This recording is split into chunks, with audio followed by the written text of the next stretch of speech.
Soy el doctor Raúl Lombardi, nefrólogo intensivista.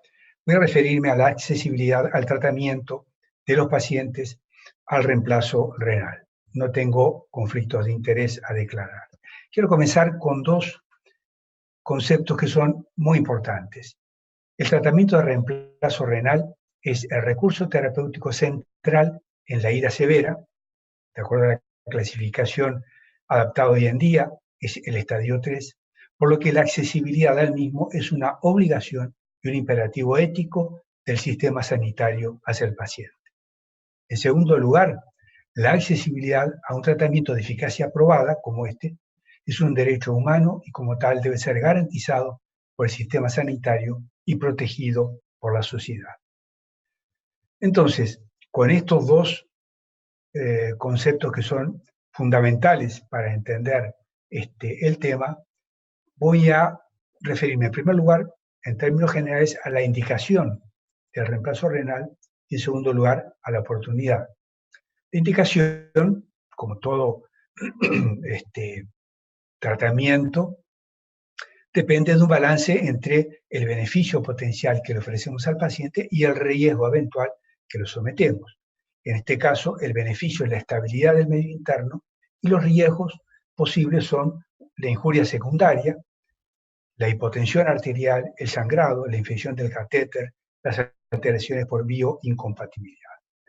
Cuando las demandas que dependen de la gravedad y la complejidad de la condición clínica del paciente superan entonces a la función residual renal, es que surge teóricamente la indicación del reemplazo renal.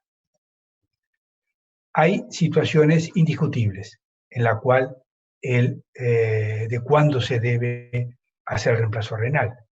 Estas situaciones que llaman de rescate es cuando hay una hiperpotasemia con riesgo de vida, acidosis severa, edema pulmonar, uremia, que hoy en día no se ve con tanta frecuencia.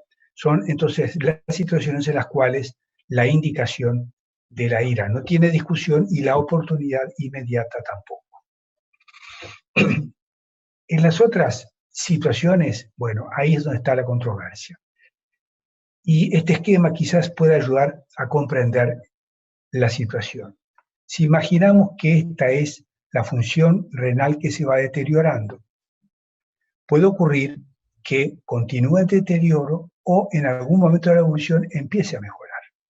Pero en esta etapa de la evolución, cuando todavía no llegamos a este punto, estamos en una etapa de incertidumbre. No sabemos si el paciente va a seguir agravándose y entonces el reemplazo renal va a significar un beneficio para él, o si por el contrario, llegado a un momento de mayor severidad, hay una inflexión, comienza a mejorar y someterlo a un reemplazo renal significa un riesgo inútil.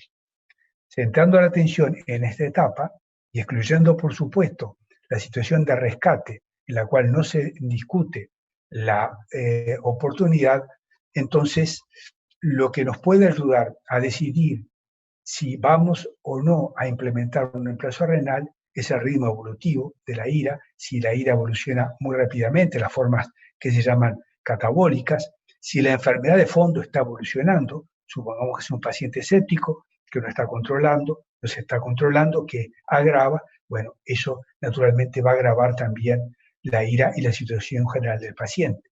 Si el paciente está en oliguria y persiste oligúrico, también puede ser una causa de indicación del reemplazo renal este periodo, o si hay cointervenciones. Por ejemplo, el paciente va a ser intervenido, se va a hacer estudios como tomografías, por ejemplo, ahí puede ser necesario entonces el reemplazo. En cualquier contexto y fundamentalmente en esta etapa de incertidumbre, el juicio clínico es lo que va a determinar la decisión, pero hecho de manera colectiva. Nunca puede ser la decisión individual de un médico.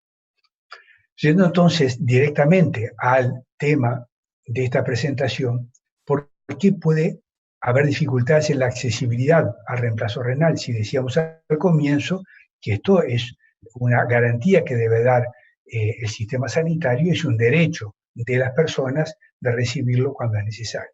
Pero la realidad, como en tantas cosas, va en contra de estos principios básicos. Y esto ocurre Pues el reemplazo renal, así como con otros recursos terapéuticos, fundamentalmente en los países con bajo nivel de ingresos, ¿verdad?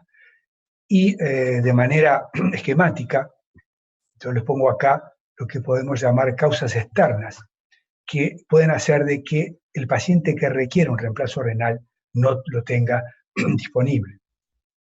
Ya sea porque en donde está el paciente no hay unidades de diálisis, no hay hospitales que tengan unidades de diálisis, o porque no hay recursos humanos capacitados, porque está muy lejos y con obstáculos geográficos. Ustedes imaginen una persona que vive en el altiplano y que necesita atención y un reemplazo renal, no es lo mismo de alguien que está viviendo en la ciudad de La Paz, para poner un ejemplo, en el mismo país, en un entorno urbano. Como en tantas cosas, lamentablemente, cuando no hay un sistema que garantice la salud de las personas y depende de su situación económica, el que no puede pagar no tiene recursos. Y esto ocurre. Y finalmente algo que es una perversión del sistema, que lamentablemente existe, ¿no?, en nuestro país, que podríamos llamar unidades móviles, camionetas que tienen un equipo de diálisis, una ósmosis portátil, y entonces cuando aparece un paciente en algún lugar que requiere diálisis, van como si fuera un delivery a llevar ahí y hacer la diálisis del paciente, como que el tema sea dializarlo y no encararlo como un paciente con problemas nefrológicos integrado al resto del equipo. Y acá vamos entonces a las causas internas que pueden ocurrir por un tema de organización interna del hospital, ¿verdad? Porque se consulta tardíamente, está el recurso en el hospital, pero el médico tratante consulta tardíamente. Esto ocurre, ¿verdad? Y sobre todo con el criterio de consultar al nefrólogo cuando los niveles de creatinina o de azoemia llegan a determinado nivel.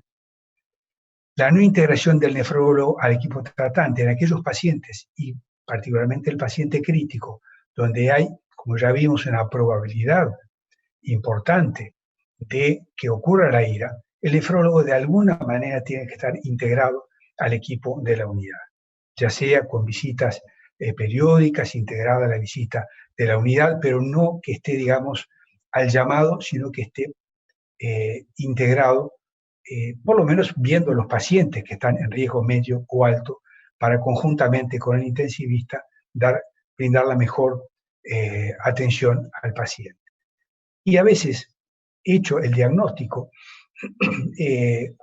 y en el hospital donde está ese paciente no hay una unidad de diálisis, la otra causa entonces de accesibilidad disminuida es una referencia tardía al centro especializado, de un hospital de segundo nivel, por ejemplo, sin posibilidad de diálisis, a un hospital de tercer nivel que sí lo tiene.